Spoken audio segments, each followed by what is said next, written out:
இப்போ நம்ம பார்க்குறது தனதா யட்சினி. தனதா யட்சினி. இந்த தனதா யட்சினி என்ன பண்ணுன்னு கேட்டிங்கன்னா, காசு பணம் செல்வத்தை நம்மளுக்கு குவியும். இப்போ காசு பணம் இல்லை, கடன் தொல்லை அதிகமாக இருக்குது. காசு பணம் கிடையாது. ஒரு பொண்ணு கல்யாணம் பண்ணணும், நகை பணம் கிடையாது. வீட்டில் கடன் தொல்லை அதிகம், பணப்பிரச்சனை அதிகம், மன நிம்மதி கிடையாது. இந்த தனதா யட்சினி வசியம் பண்ணிங்கன்னா போதும். இந்த தனதா யட்சினி எப்படி வசியம் பண்ணினா, அமாவாசை அன்று அரச மரடியில்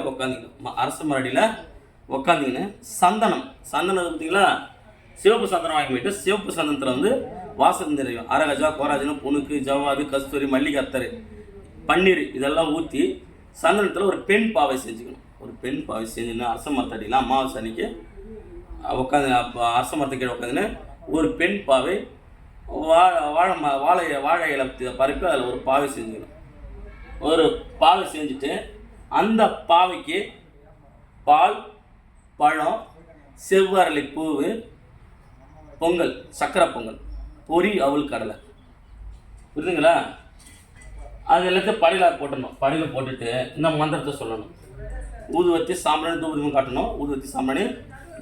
அதுக்கு அடுத்து இந்த மந்திரத்தை சொல்லணும். ஓம் ஹிரீம் ஸ்ரீம் இக்லீம் தனதாயை மம வசம் குரு குரு சுவாக. 1008 ஊர் ஒரு நாளைக்கு 48 நாள்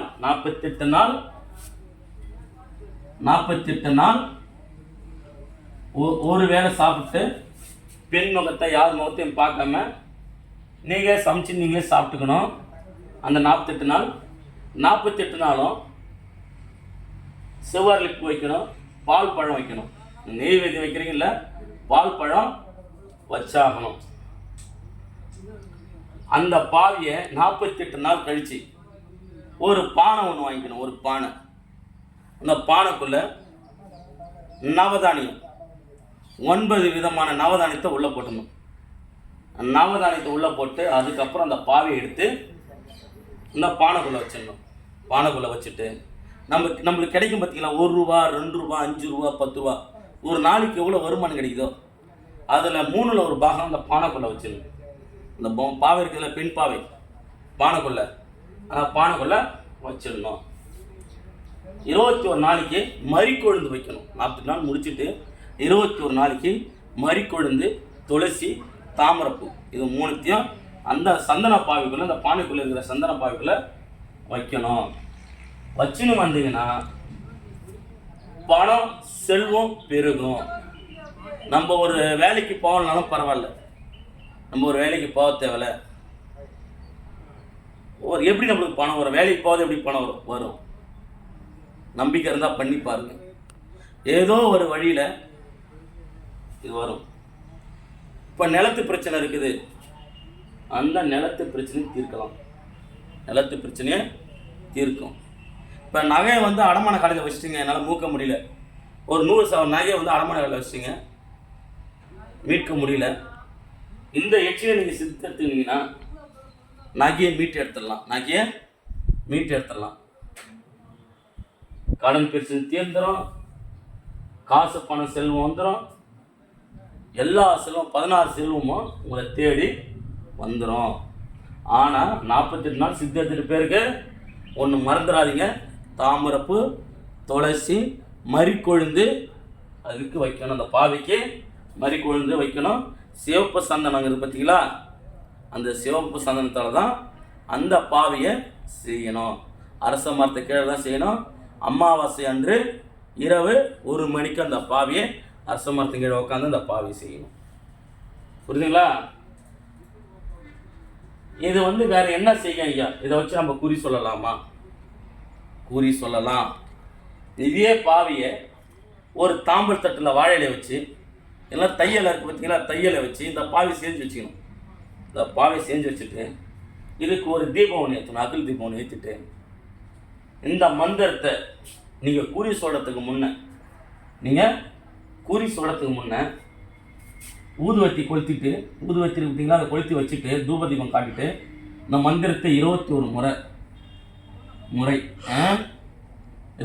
முறை நீங்கள் வந்து ஒரு தர்பாசனத்தில் உட்காந்து இந்த மந்திரத்தை சொன்னீங்கன்னா உங்கள் காதில் இந்த எச்சினியாகப்பட்டவன் இந்த காதில் உங்கள் காதில் இந்த எச்சினியாகப்பட்டவன் உங்கள் காதில் வந்து பேசும்.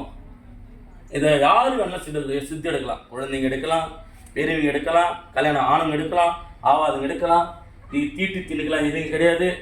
இதுக்கு 10 முறை 48 நாள் மட்டும்தான். அதுக்கப்புறம் 10 முறை கிடையாது. இதுக்கு பலி கொடுக்கணுமா? நீங்கள் பலியை கொடுக்கவே தேவை. இதுக்கு பலி கொடுக்கவே தேவை. இப்போ சிவப்பு சந்தனம் எங்களை கிடைக்கல ஐயா, நான் என்ன பண்ணலாம்? சிவப்பு சந்தனம் இல்லாதவங்க வெள்ளை சந்தனத்தில் ஏற்பாடு பண்ணுங்க. வெள்ளை சந்தனத்தில் கிடைக்காதுங்க, மஞ்சள் சந்தனத்தில் ஏற்பாடு பண்ணிக்கிங்க. எனக்கு அப்படியே இல்லை, எனக்கு இது 3 கிடைக்காது, ஆனால் ஒரிஜினல் சந்தனமாக இருக்கணும். அப்படி இது எனக்கு எதுவுமே கிடைக்காது. இந்த பெண் பாவியை மஞ்சள், குங்குமம், விபூதி, ஒரிஜினல் விபூதியாக இருக்கணும். அந்த 3த்தையும் கலந்து வாசனை திரிங்க சேர்த்து பன்னீர் ஊற்றி இந்த பெண் பாவியை செஞ்சுக்கணும். பெண் பாவியை செஞ்சுக்கணும். எல்லாமே பயன்படுத்தலாம். இது வந்து குடும்பத்தில் பிரச்சனை வருமா? வராது. இந்த எச்சில் இருக்கிற வரைக்கும் உங்கள் குடும்பத்தில் பிரச்சனை வராது, பண கஷ்டம் வராது, எதிரி தொல்லை இருக்காது. எல்லாத்தையும் இவ ஒருத்தையே பார்த்துக்குவார். மற்ற தேவதை நீங்கள் சித்தி எடுக்க தேவையில்ல. மற்ற தேவதையை நீங்கள் சித்தி எடுக்கவே தேவையில்லை. என்னால் ஐயா சித்தி எடுக்க முடியாது, சித்து என்னால் எடுக்க முடியாது, என்னால் விரதம் எடுக்க முடியாது. இந்த மந்திரத்தை 12 லட்சம் முறை சொல்லிட்டீங்கன்னா, இந்த மந்திரத்தை 12 லட்சம் முறை நீங்கள் சொல்லிட்டீங்கன்னா, விரதம் தேவையில்லை, படையல் தேவையில்லை, ஊதுவத்தி தேவையில்லை. 12 லட்சம் முறை சொல்லிட்டாலே போதும். இவன் உங்களுக்கு சித்தாயிடுவான். அதுக்கு அந்த பாவை செய்தலை, தனாட்சண பாவை செய்தலை, இது மறிக்கோள் வைத்தலை, தாமூர் வைத்தலை, துளசி வைக்க தேவையில்லை. 12 லட்சம் முறை இந்த மந்திரத்தை சொன்னால் போதும். ஆனால் ஒன்று, இந்த 12 லட்சம் முறை சொல்கிறது பிரச்சனை கிடையாது. கணவன் மனைவி இணையக்கூடாது. அந்த 12 லட்சம் முறை மந்திரம் சொல்கிற வரைக்கும் கணவன் மனைவி இணையக்கூடாது. கவிச்சி எதுவும் சாப்பிடக்கூடாது. சைவ முறையில் தான் இருக்கணும். என்னால் சித்தி எடுக்க முடியாதவங்களுக்கு இது ஒரு குறுக்கு வழி. எந்த ஒரு குருமார்களும் சொல்ல மாட்டாங்க. இந்த இதுவை வேற என்ன பண்ணலாம்? பண ஓலை இருக்குது பார்த்தீங்களா? பண ஓலை. இந்த பண ஓலையில் வந்து இந்த மந்திரத்தை மட்டும் எழுதிட்டு, ஒரு பண ஓலை, சின்ன ஓலை இருப்பாங்க, பழுத்த ஓலை, இந்த மந்திரத்தை மட்டும் எழுதிட்டு அந்த தகுடை அந்த ஓலையை வந்து சுற்றி ஒரு தாயத்துக்குள்ளே போட்டுக்கின்னு, நீங்கள் எதை நினச்சி ஒருத்தவங்களுக்கு கொடுக்குறீங்களோ, ஒருத்தங்க உடம்பு சரியில்லையா, ஒருத்தங்களுக்கு பில்லி சூனி இருக்கா, ஒருத்தங்களுக்கு பேய் பிசாசு பிடிச்சிருக்கா, ஒருத்தங்களுக்கு கடன் தொல்லை இருக்கா, நீங்கள் எதை நினச்சி கொடுக்குறீங்களா 21 முறை சொல்லி அதுக்கான வேலையை இவள் செய்வா. அதுக்கான வேலையை இவன் செய்வா. இதில் ஏதாவது உங்களுக்கு புரியவில்லைன்னா எங்களை தொடர்பு கொள்ளுங்க. இதில் எதனா புரியல, இதில் ஏதாவது சந்தேகம் இருக்குது ஐயா, இது ஏதாவது பிழை இருக்குது ஐயா, எதுவாக இருந்தாலும் எனக்கு தொடர்பு கொள்ளுங்க, என்கிட்ட சொல்லுங்கள். காலையிலே 10 மணிக்கு மேலே ஃபோன் பண்ணுங்கள், நைட்டு 10 மணிக்கு மேலே ஃபோன் பண்ணாதீங்க. மீதி ஃப்ரீயாக இருக்கிற டைமில் ஃபோன் பண்ணுங்கள். அதிகமாக வாட்ஸ்அப்பில் மெசேஜ் பண்ணாதீங்க.